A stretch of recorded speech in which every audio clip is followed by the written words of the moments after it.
misma propuesta peirsiana.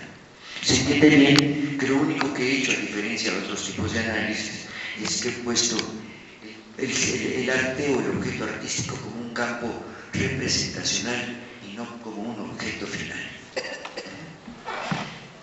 Cuando vemos la parte del interpretante dice que es un término, una proposición y un argumento, y es otro punto a tocar sobre la temática planteada por Peirce.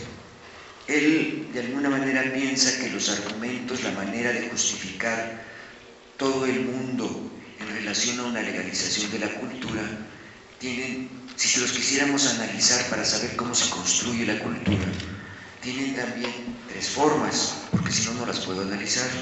Una más apegada a la cualidad, otra más apegada a las relaciones con el mundo y una tercera apegada a la legalidad. La forma más legal, dice él, sería la deducción, que se utiliza en todos los conceptos de ciencia. Diríamos que hablábamos hace rato de eso, diríamos que se construye como una ley que aplicada a un caso produce un resultado. La segunda posibilidad argumental, que ya es una argumentación que viene desde la época griega, nos dice que es la inducción, nos dice que es un caso que en su continuidad de resultados produce una ley. Estos dos temas los entendemos perfectamente, ¿no?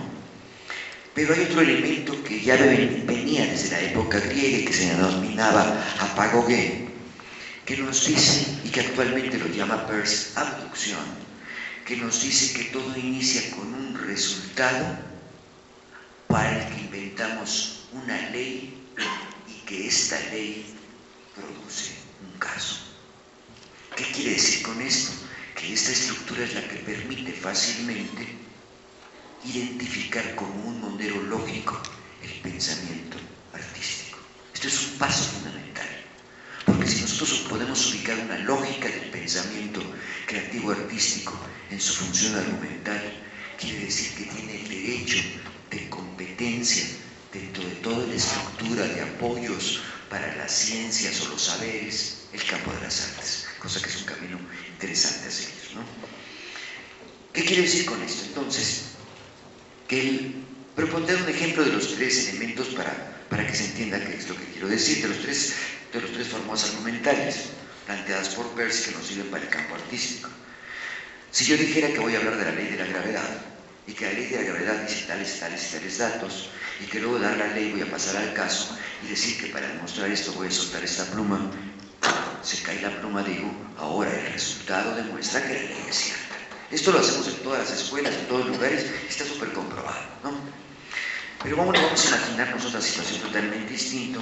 Imaginemos que una mañana yo me levanto un poco tempranito y veo que el vaso que está junto a mi buró flota. Perdón, hay que aceptar este ejemplo que pongo, perdón, pero pues para explicar la situación. Entonces yo digo que es un caso raro, y que soy un personaje científico y que entonces tendré que utilizar la inducción. Entonces rápidamente saco mi cuaderno, saco mi cámara y digo, el día tantos, en latitud tantos, en la ciudad tantos, acaba de un vaso de tales materiales, tales sobre la ciudad tal, con tal mañana, con tal densidad del aire y todo, a 16 centímetros flota. Y como soy un científico serio, vuelvo al día siguiente a intentar el mismo caso. Lo dejo en la noche común, siguiente mañana flota idéntico y digo, capaz que cambie el flotar si yo cambio la cantidad de agua en el vaso. ¿Estamos todos de acuerdo hasta aquí? Ya sé que es una mafufada, pero se entiende mi modelo científico de investigación, ¿sí? Entonces al día siguiente, con toda comodidad, le lleno el vaso y descubro que cuanto que lleno el vaso baja 1 centímetro. Y bueno, se imaginan para este espíritu científico llenando hojas y hojas sobre la densidad, y esto me permite abrir un campo totalmente diferente, porque si cambio la densidad del agua y al día siguiente le pongo aceite, por ejemplo, de cocina normal, vamos a ver cómo funciona en relación a si era agua o aceite. Y oh maravilla, vuelve a moverse, no sé si para arriba o para abajo, y yo sigo anotando. ¿Y qué tal que si soy un gourmet al día siguiente le pongo de olivo? Y así me voy en la locura total. Pasa 1 año, 2 años, y un buen día bajo las investigaciones más serias, una conferencia, los medios, todo, y ahí presento la ley Chávez de flotación de vasos en la calle de Corona Boreal en la Ciudad de México. Bueno, ¿cómo he logrado participar en las ciencias con un planteamiento inductivo que ha creado una nueva ley dentro del campo del saber?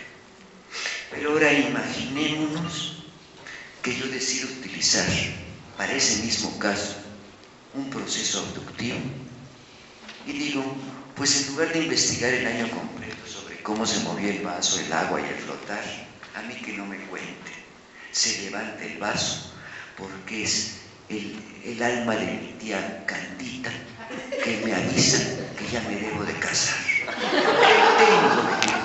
¿Vamos de acuerdo? He utilizado una legalización de mi propio espíritu que viene a crear una posibilidad de caso y se estructura dentro del propio lenguaje del conocimiento.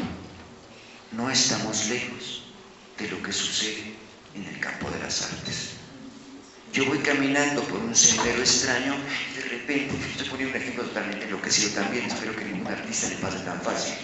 Entonces, voy caminando y de repente veo unos heliotropos inmensos que chocan contra las paredes y unos bananos al fondo como que se mueven en giros rápidos. No es para mí que estoy impactado, ¿no?